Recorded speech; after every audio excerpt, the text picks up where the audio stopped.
લોકસભા 2024ના પરિણામો આવ્યા।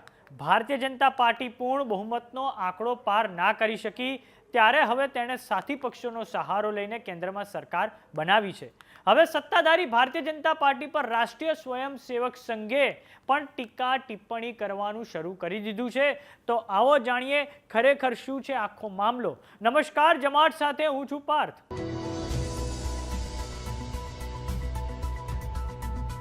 આરએસએસ એટલે કે રાષ્ટ્રીય સ્વયંસેવક સંઘે તેના મુખપત્ર ઓર્ગેનાઇઝરમાં ખૂબ તીખી ટિપ્પણી કરી છે। આરએસએસના સદસ્ય રતન શારદાએ આ લેખમાં લખ્યું છે કે 2024 લોકસભાની ચૂંટણીઓના પરિણામ ભારતીય જનતા પાર્ટીના અતિ ઉત્સાહી કાર્યકરો અને કેટલાય નેતાઓ માટે એક રિયાલિટી ચેકની જેમ સામે આવ્યા છે। ભારતીય જનતા પાર્ટીના કાર્યકર્તાઓને ખબર જ નહોતી કે પીએમ મોદીનો 400 પારનો નારો તેમની માટે લક્ષ્ય અને વિપક્ષ માટે પડકાર હતો। વધુમાં ટિપ્પણી કરતા લખ્યું છે કે આરએસએસ એ ભારતીય જનતા પાર્ટીની કોઈ ફિલ્ડ ફોર્સ નથી। આ પરિણામોથી સ્પષ્ટ છે કે આવા અનુભવી સ્વયંસેવકોને ઇગ્નોર કરવામાં આવ્યા છે। આ સ્વયંસેવકો હતા કે જેમણે સોશિયલ મીડિયાના સમયમાં ફેમની લાલસા વગર અથાગ પરિશ્રમ કરી ભારતીય જનતા પાર્ટી માટે કામ કર્યું છે। આટલું ઓછું હોય તેમ રાષ્ટ્રીય સ્વયંસેવક સંઘના સરસંઘ ચાલક મોહન ભાગવતે પણ થોડા સમય પહેલા ટિપ્પણી કરી હતી। આ ટિપ્પણી કરતા તેમણે કહ્યું હતું કે આ આધુનિક ટેકનોલોજીનો ઉપયોગ અસત્ય પીરસવામાં કરવામાં આવ્યો હતો। આ રીતે દેશ કેમનો ચાલશે? બધાને તો દેશ જ ચલાવવો છે ને। લોકતંત્રમાં બે પક્ષ હોય છે। વિરોધી પક્ષને હું પ્રતિપક્ષ કહું છું, તેમને વિરોધી ના મનાય। તેઓ પ્રતિપક્ષ તરીકે એક પહેલું ઉજાગર કરે છે। ચૂંટણી લડવામાં પણ એક મર્યાદા હોવી જોઈએ અને આ વખતે તો તે તમામ મર્યાદાઓ ભૂલાઈ ગઈ છે। આપણા ભારતની સામે પડકારો હજી પૂરા નથી થયા। આ સાંભળો આરએસએસ સરસંઘચાલક મોહન ભાગવતે શું કહ્યું છે। संघ जैसे संगठनों को भी उसमें खींचा गया, टेक्नोलॉजी का सहारा करके असत्य बातें परोसी गई, लेकिन आधुनिक विद्या टेक्नोलॉजी का उपयोग असत्य परोसने के लिए किया गया।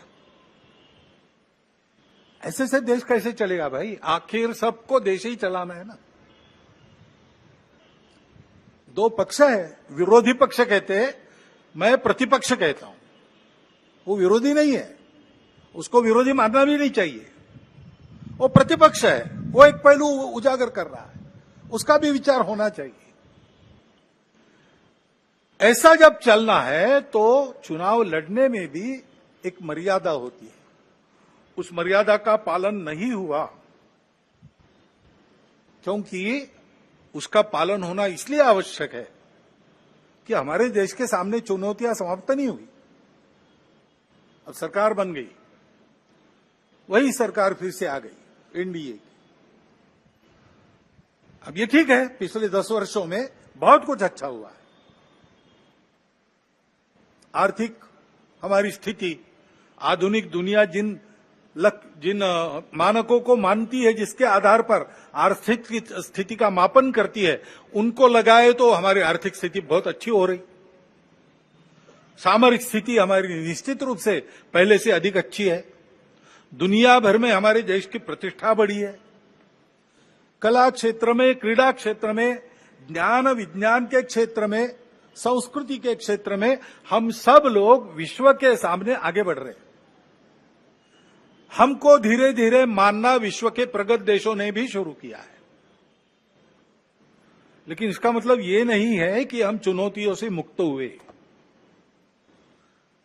अभी उन बातों से मुक्त होकर जो चुनाव के आवेश में अतिरेक हो गया, उससे मुक्त होकर हमको आने वाली बातों का विचार करना है, समस्याओं से राहत लेनी है।